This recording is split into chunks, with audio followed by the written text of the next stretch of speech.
all of the chains today, including the stablecoin specific ones, none of them have production shipped privacy. All of them have it in the roadmap, and we know what that means. Who are people going to turn to, right? They're going to turn to Pay. If stablecoins go from where they are now in a 10x growth, who's going to be the biggest winners? Welcome back to the Rollup. We are your hosts. I'm Andy. I'm Robbie, and this is your home to learn from the biggest guests, the brightest minds at the tip of innovation. Our goal is to help spread the collective knowledge of everyone in our community. We are breaking crypto out of its echo chamber and taking it to the real world. Sit back, relax, and enjoy a quick word from some of our awesome partners who make this show possible.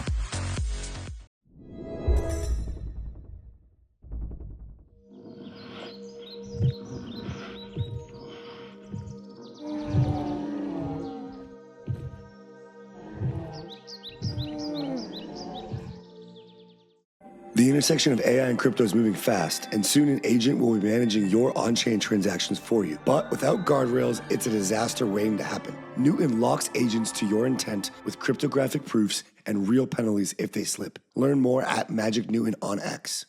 All right, Sid, we're in New York. Happy Friday. Happy Friday. I was just telling you that I got back from Stablecoin yesterday. Very sooty event. Lots of like MasterCard, Ripple type of people there. Mm-hmm.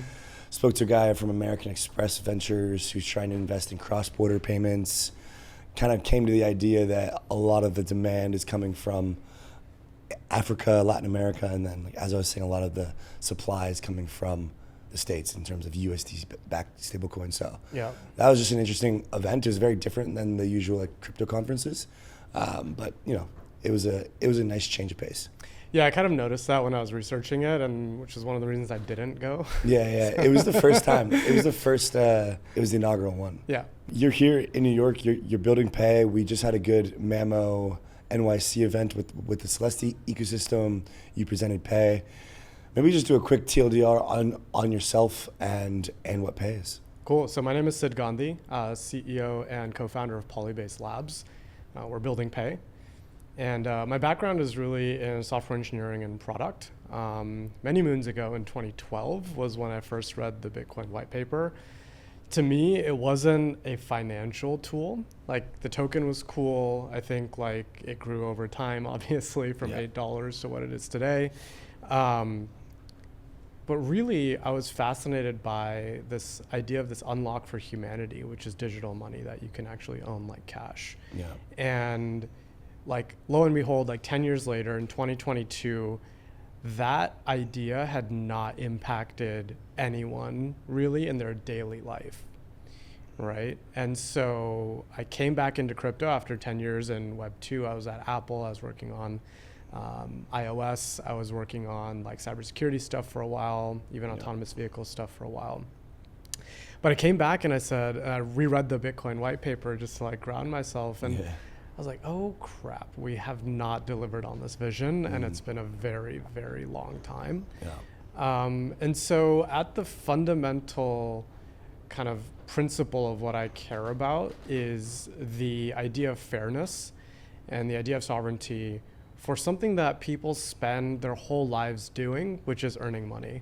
Yeah. And I think it's just fundamentally unfair when you don't have control over that money, when someone else tells you what you can do with the fruits of your labor, of the time, the sweat, and sometimes the blood that you've used to earn that. And so that grounds me.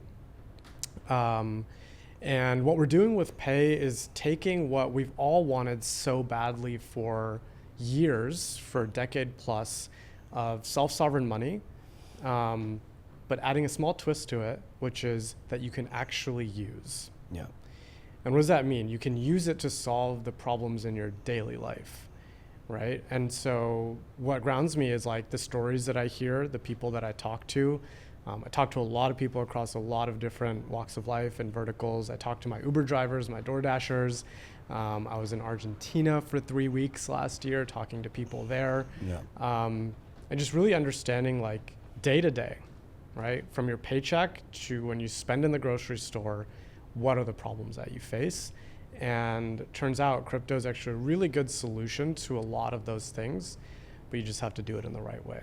Let's understand the current kind of payment incumbents a bit better before we can understand why Pay is important. So I use Venmo, I use Cash App, I use Zelle, and these are all effectively like linked to my bank and linked to my dollar accounts. Yeah. Before these kind of fintech companies came about, it was very much like ACH and wire based, and then we transitioned into this kind of like fintech realm.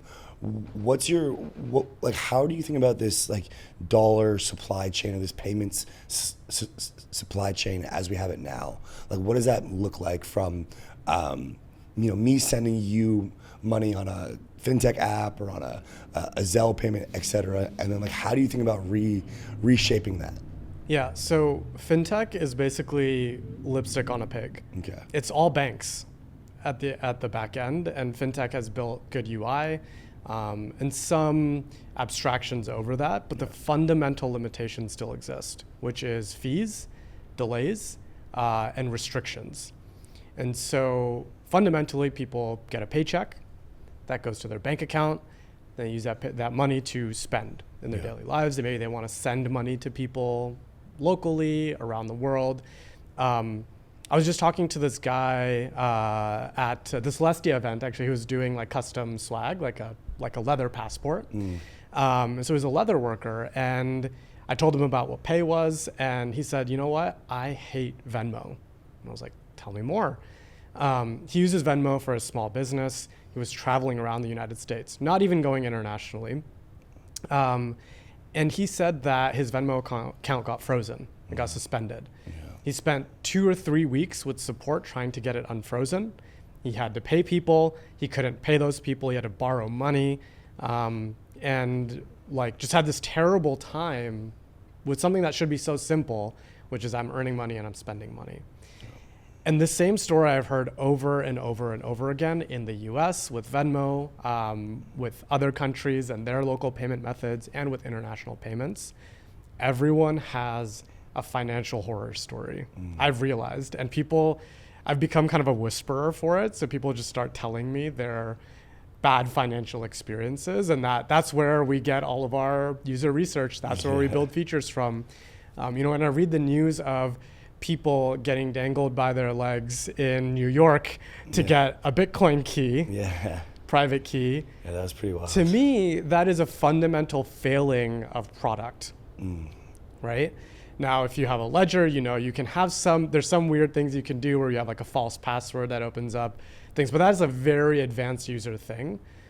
We are building things in Pay that are gonna make it actually safe to have a non-custodial product. Today, I would say for most people, non-custodial is actually worse than self-custody in many ways. And that shouldn't be a thing. You shouldn't have to take, 2 steps forward, 1 step back with crypto. It should be the same interface, the same experience, but better in every single way. Okay, so let's pretend that I'm a Stripe, C-suite person or a Venmo, head of operations, and you're explaining to me how this product could help what we're currently doing. How do you explain to me that Pay is going to improve my current product suite without basically telling me that you're just trying to eat my lunch? Yeah, we have a clever way of doing that. Okay. We've split Pay up into 2 main technologies. The first one is Pay Wallet. Okay. So if you go in the App Store, you download Pay. That's a non-custodial wallet, right? That wallet stores all the funds on Pay Network, which is a homegrown bespoke blockchain that we built specifically for stablecoin payments. And I know that's really popular now in the last 6 months. But we've been building this for 2 years. We have gasless transactions, which everyone has now. But the fundamental thing we have is confidential and compliant payments. Okay. Because at the end of the day, here's the thought experiment. If 1 billion people come on chain and they're actually using crypto in their daily lives as their bank account, what is going to actually happen? What are companies like Facebook or Google going to do? They're going to go and they're going to index that data. They're going to find people that can help them tie that data to IP addresses, i.e. all the wallets that you use. They're going to use that data to tie it to an email address and use it for ads. That's their fundamental business model. These people are really good at indexing data, best in the world. They invented it, basically. And they have all of these other data sources, right? So the next billion people come on chain. I'm really afraid for them. And you know what? Crypto is going to have a Cambridge Analytica moment, right? Remember in 2016 where it came out that all this Facebook data was being used for election advertising and manipulation? Imagine how much more powerful that is when I know what you've been up to on chain. I know what protocols you're putting money into, how much you've gained, how much you've lost, what NFTs you own. That's really, really dangerous. Not just from like an embarrassment perspective in some cases, but a physical danger perspective, as we've seen in the last couple weeks and months. And so to me, it's like, that's just really irresponsible to use stablecoins for real world use cases on public blockchains like Ethereum or Solana. It's just a very, very bad idea. And just like social media, no one gets it until one day everything blows up and they do get it. And the same thing is going to happen in crypto. And lo and behold, all of the chains today, including the stablecoin specific ones, none of them have production shipped privacy. All of them have it in the roadmap, and we know what that means. Who are people going to turn to? Right? They're going to turn to Pay. So let's talk about the privacy aspect then. On like how does when a transaction happens on Pay, right? Like I was at the event and I paid for some swag. Where does the ZK technology come in, and like what is the transaction lifecycle for a Pay transaction for just like a typical send that is like pretty much an emulation of like a Venmo send or like a Cash App send? How does that transaction lifecycle look like? So it's like fundamentally and foundationally different from something like Venmo or Cash App, right? So in Pay Wallet, the first thing that we do when you send some money is we generate a UTXO proof. So Pay Network that I mentioned is a UTXO-based blockchain, similar to Bitcoin. The UTXO data that actually represents your money never leaves your device, right? So unlike all public blockchains where you sign a transaction, even Bitcoin, you sign a transaction and then you send the full data on chain to be verified. In Pay, the only thing that you send out of your device is a proof that you did this UTXO transaction correctly. So that transaction basically says I'm moving money from my wallet in Pay to an ephemeral wallet, which is the link that you send to the person you want to pay. And we embed the private key of that new ephemeral wallet in the link as well. So when you get the link, let's say you text someone the link or you put it on Signal if you're really privacy conscious, or you post it on Twitter. The first person to get that link now has the UTXO data and the private key to spend it. Now when they tap it, they essentially generate a new transaction, which moves it from that ephemeral wallet into their Pay wallet. Right, okay. And so that aspect of moving it into the ephemeral wallet and then out of, there's privacy baked into that component? Yeah, so there's a couple things. First, the privacy happens because the value of the transaction and the sending and receiving addresses never leave the device. And actually the link has some level of conceptual privacy in it, but really like it's just another transaction, right? It's just a middle state for that money, middle wallet that money to stay into before it goes into your wallet.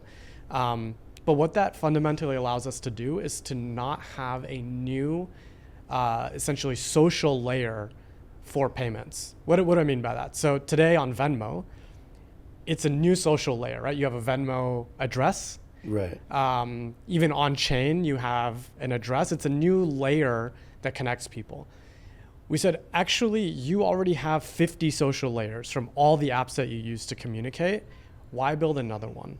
So what the link does is allow us to overload all of these existing layers, but you get to choose which one you want to use. Right, yeah. Do you want to use WhatsApp to send the link? Do you want to use Signal? Do you want to use email? Do you want to use fax to send that link? It's your choice, and that's really, really powerful. But doesn't that just seem like it's going to be more work to send payments? Like, wouldn't it be easier just to click like a username within the app and then go there and send you that rather than have to send it a link and then other person has to click the link. Like the act of claiming the payment on the recipient side seems kind of counterintuitive to like the entire idea of it being seamless. So if you look at the number of taps, so this is the UX studies that we do in Payy. We look at number of taps to accomplish a goal.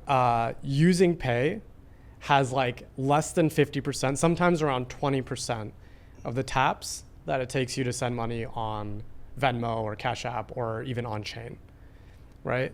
And if you use a Payy experience, you'll see why that is. You don't have to type in anything other than the amount. Yeah, exactly. Right? And then you just send the link to who. You don't have to scroll and find a username and then be like, wait, does this username actually match the person I'm trying to send it to? I see what you're saying. Oh, is that profile like, picture? Wait, that doesn't look like that person's profile picture. And then Venmo, you have to like verify the last four of their phone number sometimes and stuff like that. Even people that I pay monthly, they don't show up in the list because I've paid other people or there's some weird algorithm of ranking. Anyways, these are all problems that come with trying to create a new social network just for payments. It's useless, it's futile, and it creates more problems because then you have to have login. Yeah. You have to have recovery around that. You have to have all these things. In Payy, you open the app, we generate your wallet. You literally don't log in. Yeah. It's so magical that most people don't even realize that it's happening. Yeah. People that do are like, wait, why didn't I log in? Why do I have a wallet already? Why is there no screen between downloading you and download like sending it a and payment? then you just get like the immediate payment thing. It's like shocking, but like that's really what we believe is the future of money, which is if I give you a dollar bill, right? There's no login, there's no KYC, there's no looking you up or using a username. I hand you $1. Yeah. Can we build a digital experience that is as close to that as possible? There is simply no other product or protocol or platform that does this. If you can find a way to send money to anyone in the world with less taps, it's not possible. I've looked at all of them. Yeah, that's an interesting framing for period. the UX problem. Period. Is taps. Yeah. I've never heard that before. Taps is because taps signifies time. Yeah. It signifies complexity. And like decisions, right? Cognitive load. Yeah, you don't want to make more decisions. You Exactly. want to make less decisions. Every tap, every screen, every element on the screen is a decision that we have to make. Yeah.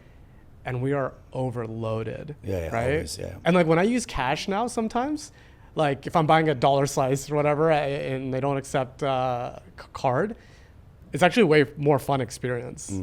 Yeah. You just pull it out, you give it to them, you're done. So we had some community pretty near and dear to the Ethereum group, Tornado Cash. Unfortunately, we're building something different than Payy, quite different. It ended up being a mixer for basically like funds that were exploited from different exchanges, et cetera.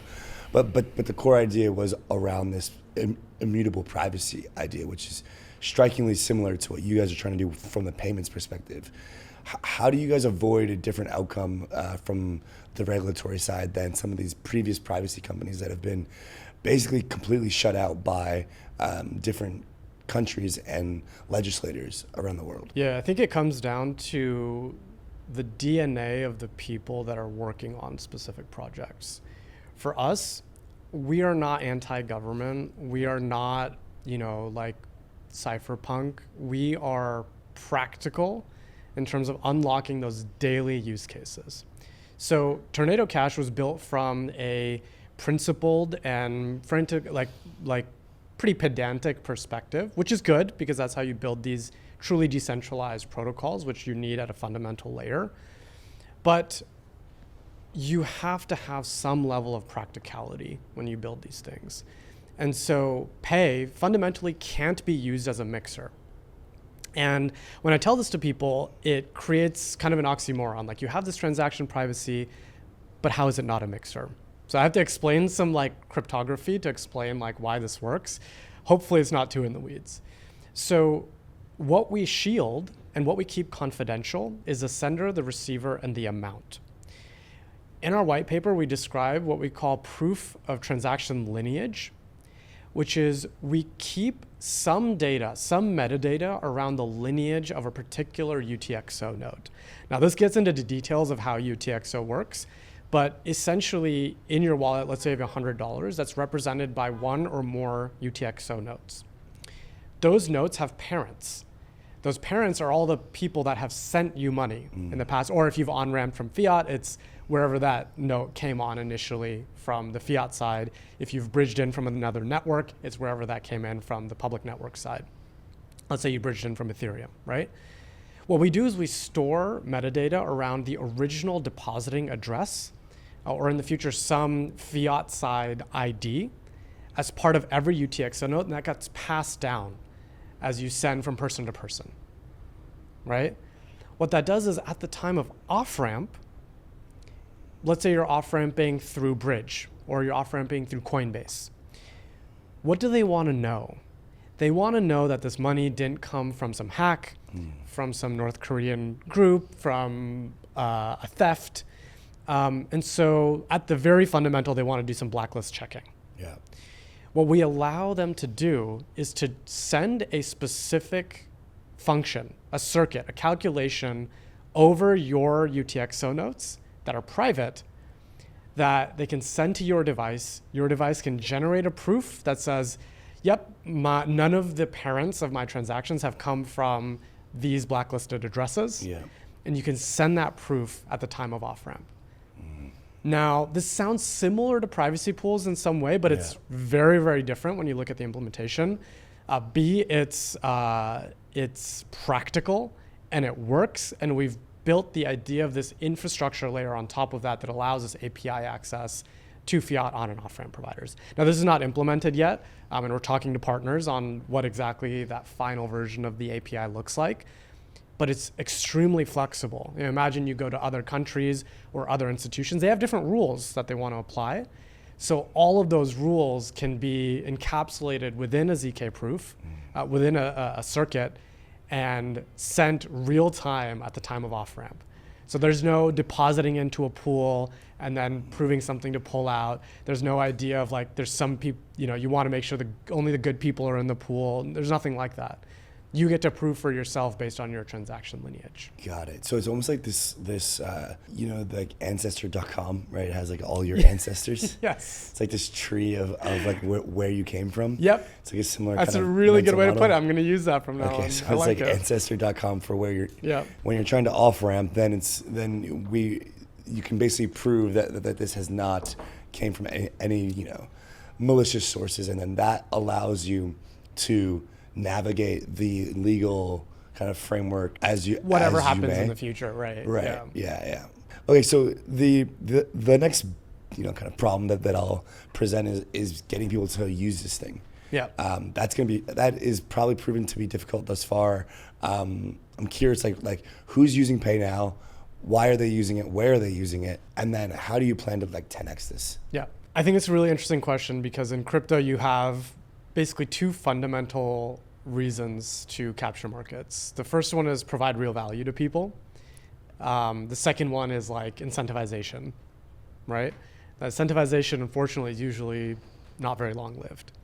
And so we really care about providing real value to people in their daily life. So what we're building is a suite of products that essentially allow you to replace your bank account. Now, there's a lot of features along that journey. So far, what we've shipped are all the features required to be, let's say, a crypto Venmo. Yeah. So peer-to-peer payments. Now, all of my friends and pretty much everyone I meet at crypto conferences and events, when they want to settle some payment, let's say a dinner or Uber or whatever with some friends, they use Payy. It's simply the easiest way to do that. But that's just crypto people, right? Now we're expanding outside of that. How do we build a seamless experience that replaces something like Revolut or Wise or your Chase or Bank of America bank account? Yeah. That requires some fundamental features. The first one is fiat on and off ramping. Now, this is not the same fiat on and off ramping that something like MoonPay does, right? Because MoonPay specifically is used for the use case where essentially you want to use your credit card, get some money on chain quickly and buy a meme coin, right? That's where they make most of their money. When there is such a big upside that people are looking for, they're okay paying 5% fees to on-ramp funds. When they're trying to move funds from their bank account to another bank account, i.e. Payy on-chain, there should be no fees. You're not going to pay 5%. Yeah. And that's actually a fundamental reason why nothing like this has ever worked, right? No one in their right mind is going to pay money just to move dollars into USDC to basically just sit there and be not used for a 10x kind of scheme. So you have to make on-ramping free. Now, we've negotiated contracts with fiat on and off-ramping providers, and we haven't launched this yet, but I'll mention it first time publicly here. We're going to have 0 fee, instant on and off-ramping via ACH in the US. That's coming very soon. That is fundamentally new. It's not subsidized directly the way, for example, an exchange is. So when you move money in and out of Coinbase, they subsidize that transfer because they make money on your trading fees. Now, a lot of people have started just using them as fiat on and off ramping. If too many people use that, they're going to stop that because they want to make that 6% spread when you buy Bitcoin, right? So we're doing that in a pure form directly from your bank account to Pay. That means you can put your direct deposit directly to go into Pay. No slippage, no loss on that transfer. Yep. And now you can start using Pay as your bank account. Yeah. So where is this being used today? Our biggest user group right now, I mentioned, is crypto Twitter, privacy-focused people. Recently, we've done a soft launch in Argentina. We can connect to Argentine bank accounts. We can move pesos into USDC in the cheapest, fastest, and simplest way possible today that exists for them. And then they can then use that crypto and use that USDC in their daily life. So is your plan to expand maybe more globally than in the States, or is it more of a USA kind of focused path? The question is, what problems can we solve for people? Right. So when I talk to people in the US, one of the biggest problems that they have is around these peer-to-peer payment apps that everyone loves to use. But if you're a power user, they become quite annoying. So let's think about that, right? The example I gave earlier of that person that's like a leather craftsman, he fundamentally has a problem where paying vendors or receiving payments is a challenge. If he wants to do that, he needs to use like Stripe or something like that. Now he's paying fees. There's delays in getting paid out from Stripe. And then fundamentally, like, those are platforms that can be frozen and they can get debanked. People can get debanked from that. So that's a problem we want to solve. Now, if you think about replacing Venmo for paying friends, maybe possible, but the draw is much less. And so we need to think about what fundamentally that draw is going to be. We have some ideas and some campaigns we're going to run around that. But really, it's just these fundamental problems with money that we have today in any country. As I was saying prior to the recording, there's a lot of private banks that wanted to launch their own stablecoins at the Stablecoin event yesterday, and it was interesting, like, the way that they were thinking about it, because some of them were operating with a lot of foreign national clients that wanted to, that would be using these stablecoins either way. And they basically didn't want to get their business left behind. Yeah. Some of them are offering a chance to offer yield back to their clients and such.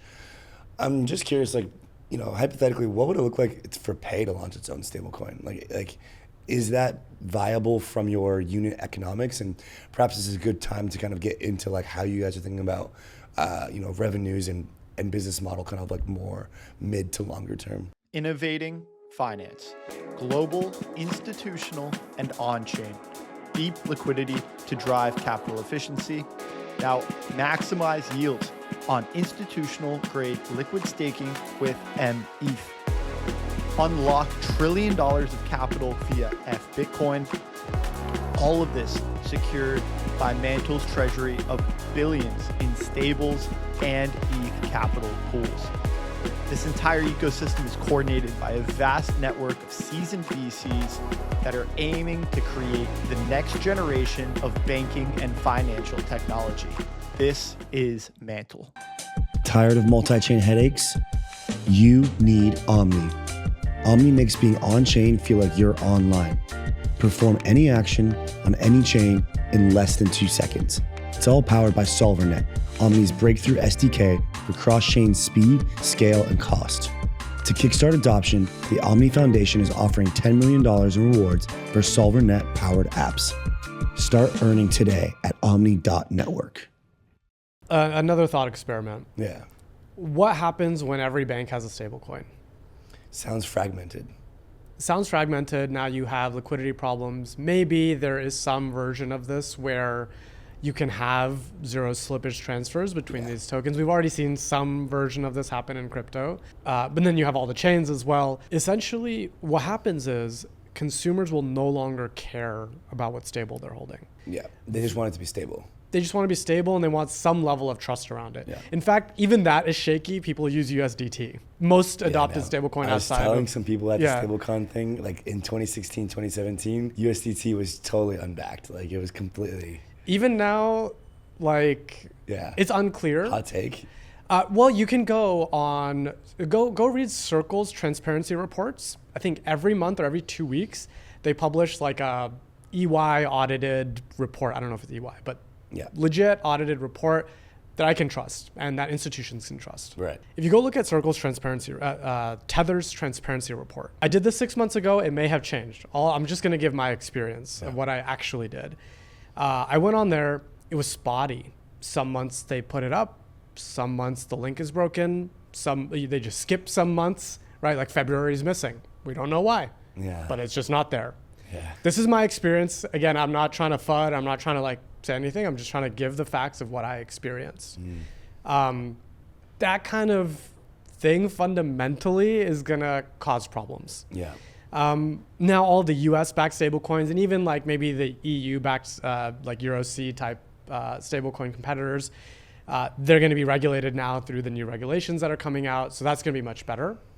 But even then, like, we're not going to care what stablecoin we're using. In Pay, if you look carefully, we don't mention the stablecoin.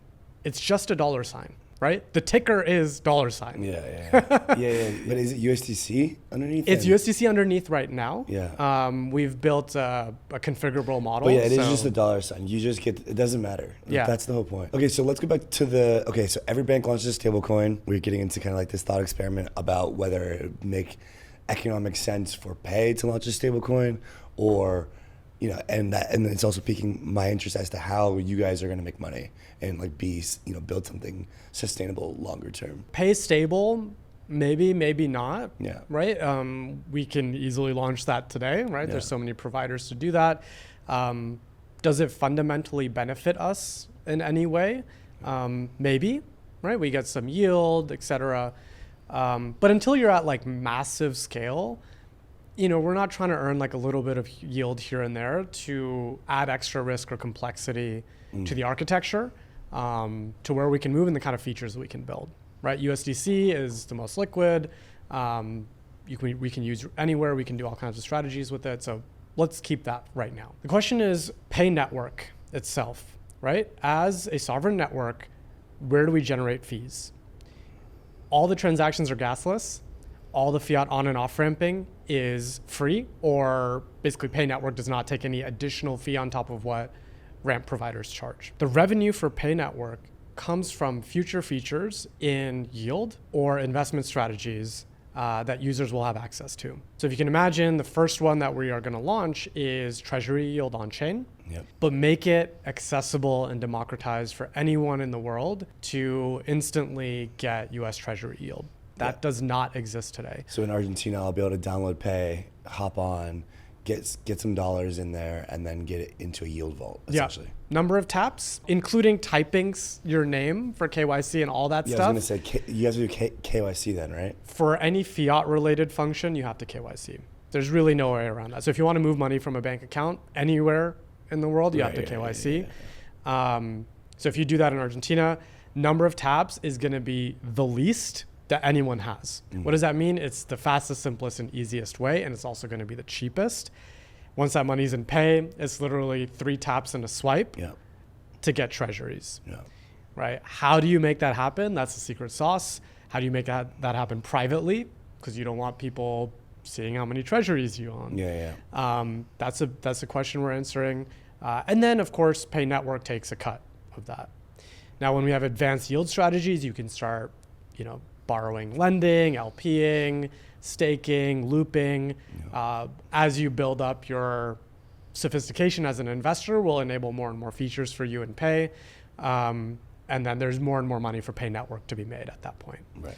We'll also have other tokens on Pay, so you can swap into BTC, ETH, Sol, alts, meme coins, whatever. And really that's where the most of the money is made. And so really what does that start looking like? It starts looking at like a real decentralized exchange. Now I don't mean a DEX, right? A DEX today is like on-chain contracts and a UI to use them. What I'm talking about is Coinbase or Binance, end to end, everything that they do fully on-chain. Yeah. And of course, Coinbase wants to do this on Base. Yes. And so there's obviously going to be competition there. You have Robinhood coming in. Vlad is always now talking, he's like shilling stablecoins and crypto now suddenly, which is great. Yeah. They've always loved crypto, but like now they're really into it. I recently got invited to their event in Cannes, where they're going to be launching some of their new crypto products. Okay. So excited to see what they're going to do there.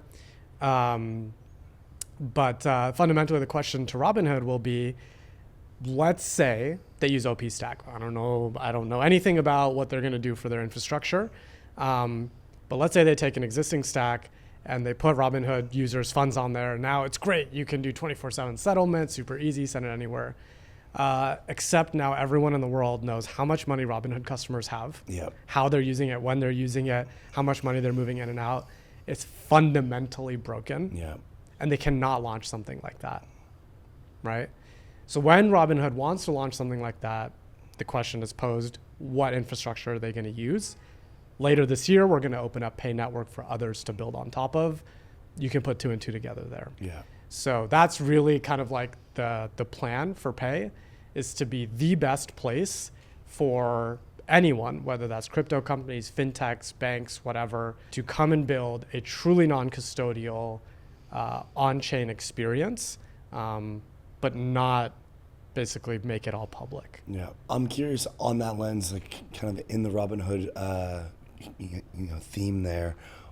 Has your roadmap or kind of personal and business plans changed as the more positive legislation has happened over the last three to 6 months in the States, and also just the rise of institutions wanting to come into the market? Whether it's those two things or just something more broadly, is there an example of some kind of external circumstances that have changed your direction and focus at Payy in the last 6 to 12 months or so? Like fundamentally, no. Okay. So you've just been like tunnel vision for the focused. last 2.5 years, the only thing that I've cared about is being able to close my Chase bank account and bank on chain.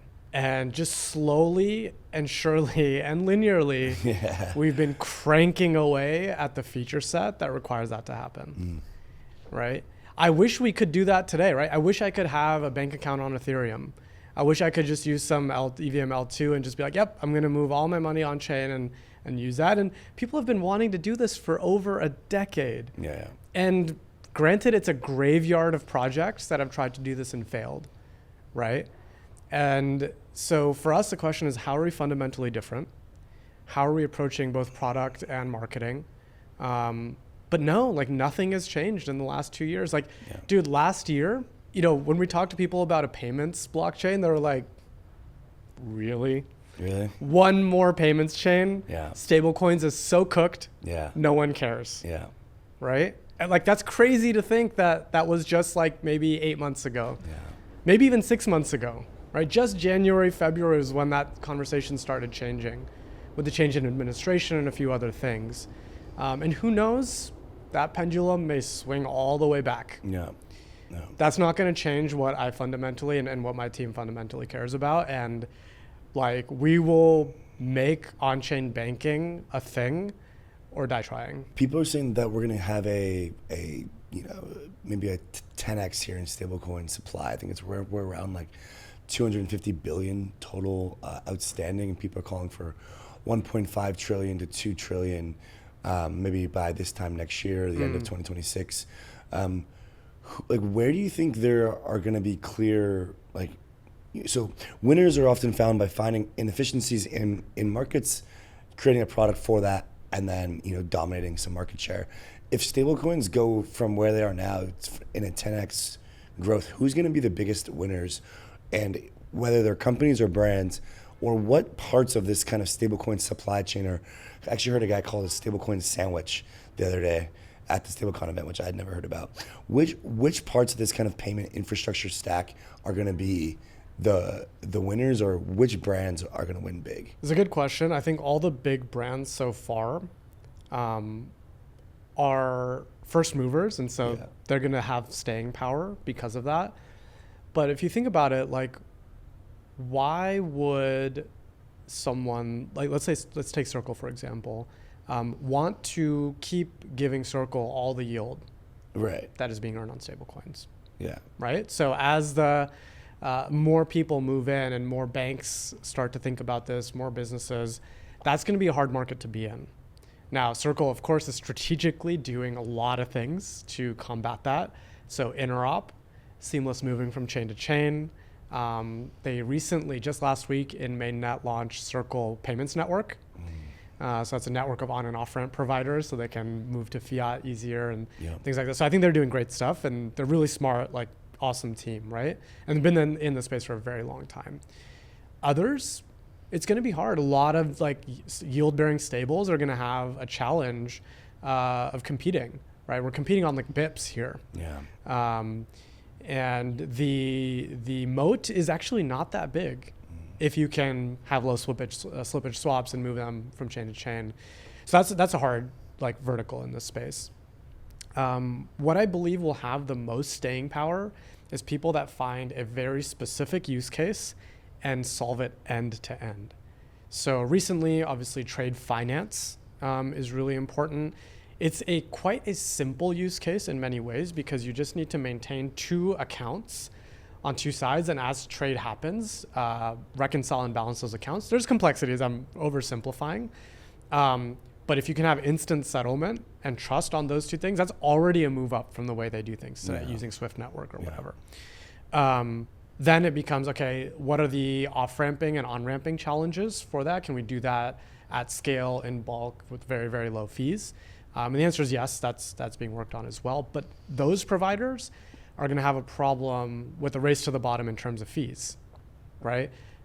Maybe like a year ago, people were competing at, let's say, like 20 bips. Now that's gone essentially across the board down to 10, even 5 at scale, and even less.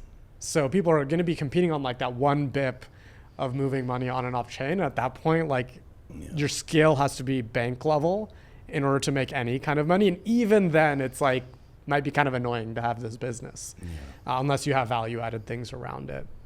So that's going to be tough. At the end of the day, it's like, go solve something for a person or a business that you can point to and say, this person is getting a benefit because of XYZ reason. What we're doing at Payy is methodically hearing stories from people, and now starting to see small businesses as well, exactly what problems they have, and then solving them one at a time. It doesn't feel like this super hype thing, as like, I could be out there being like, oh, use Pay Network for agentic AI and all this stuff, which at the end of the day is just exposing Pay Network on an API. And now you have actually the best agentic AI payments network because it's private. And I bet agents don't want everyone else to see what they're doing. I don't know the mind of a transformer LLM, what they're thinking, but they probably don't want other agents to see what they're doing, right? In the dystopian future. And so I think all of the narratives are great, but fundamentally need to be able to point to someone and say, why are they going to benefit in their life, in their business from this payment? If you can do that, I think there's tremendous opportunity as the space grows to 1 trillion and more. If we can't do that, then it's never going to grow, because why would I want stablecoins if I'm not solving a problem? It's just annoying to go from fiat to on-chain sometimes. Yeah, so these like niche, like whether they're regional communities or niche specific industry problems, where there are, because like right now, what you're saying is there's these incumbents that are tackling the general problem of stablecoins or the general industry, but there's tons of like little pockets of opportunity that, Circle and Tether aren't going to go and like insert themselves in because perhaps it's not even worth their while. But if you can be that person who dominates that, that niche across, a couple different markets, then it's a pretty big opportunity for a small company, basically. Totally. Yeah. Okay. Totally. And think about the actual mechanics of the go-to-market here, right? Yeah. So let's say I want to solve a trade finance between 2 particular countries, right? I go in, I talk to the companies in that ecosystem, whether that's the actual manufacturers, the middlemen, the freight forwarders, the FX people. I have to get all of them aligned. They're already all aligned on using dollars. Right? That was a fun, like globalization happened because of the dollar. And other things. But without the dollar and with a fragmented currency ecosystem, it would have been much more difficult. So how do I get them to align on dollars on the blockchain? It seems like a small step, but operationally, it's very different. And so A, that has to do with the UX and the user interface. B, it has to do with building a trusted brand. So having USDC, for example, in that case, is a very good trusted brand because now all this ecosystem of companies has heard about USDC by this point, or USDT. But really, the bank coins actually have a much better chance here, right? So a global multinational bank and their stablecoin is actually much better positioned to win that particular use case than Circle is. Which is why that's going to be a tough market. But if I can do that, build those interfaces and talk to all of those people, now I can lock them in pretty much forever from dollars to this new platform. So I think a lot about the mechanics of like, okay, actually you have to go out and talk to the CFO at this company. What is it going to take? What are the sentences you have to tell this person that aren't what you're tweeting about? They're not what's on your slide deck. For sure. They're fundamentally different from that. And I think a lot of people have trouble going from narrative building, slide building, and tweeting to what am I going to say to the CFO of a freight forwarder? Or a manufacturing business. Conversation. It's so different. But if you can bridge that, like you will become a billionaire in the next 10 years because so much money is going to flow through that system. So the last thing for you, what's the most pressing items on your docket here as far as looking ahead for the next couple months for Payy? We have a couple big launches coming in the US, in global crypto space as well. So just ramping up for a lot of those. There you go. You will definitely see them. They're going to progress our vision of an on-chain bank like tenfold from what the features we've shipped today are. Like it's going to be fundamental. And then we are looking at Payy Network itself. We've gotten a lot of inbound recently of people wanting to use Payy Network, our fiat on and off ramping infrastructure. People come on and they Apple Pay and they get money instantly on Payy Wallet. And it's truly the most magical experience people have seen in crypto in a very long time. And a lot of inbound from that. We have not opened that up to others to use yet, but I know a lot of people want to use it. The bank ramps are going to be a part of that. So one thing we're doing is building all of the fiat infrastructure directly into Payy Network, right? So imagine a blockchain. You have all the transaction stuff, account abstraction, gas abstraction, great, fancy. Now we have privacy, amazing. But imagine you have fiat on and off ramping around the world built in with a single KYC. So what we do is we actually store KYC at the device level and essentially at the account level, and you can reuse that KYC across any fiat provider, which means any new capability that we create that needs fiat or regulatory assistance or support, you don't have to KYC again ever. It just automatically works. And every other person that builds an app on Payy Network will not have to KYC because those users are already KYC'd. That is a true moat for a blockchain, right? Not just here, I spun up an L2 and there's some tweak that I made and there's some points campaign around it. This is a fundamental innovation on what it means to be a network, what it means to be a stablecoin payments network. You don't have to go sign those contracts with 100 providers. We're doing that. And let me tell you, it's painful. It is like 6 months, right, to negotiate that contract, to validate, due diligence, all that stuff. You won't have to do it. That's going to be game changing. I'm very excited for that, but there's a lot of work to do. Well, Sid, thanks for coming out, man. It's been a pleasure. I'm very excited about Payy. I've got the app, been using it for a while. And I'm excited to see this idea of actually being able to go on a phone app, have the entire capabilities of a Binance, of a Bybit, or of like a Chase Bank or Wells Fargo all in one, kind of following the same ethos that we share. Props to you and thanks Let's for do coming it. up. Let's do man. it. Let's go. Thank you. All right, man.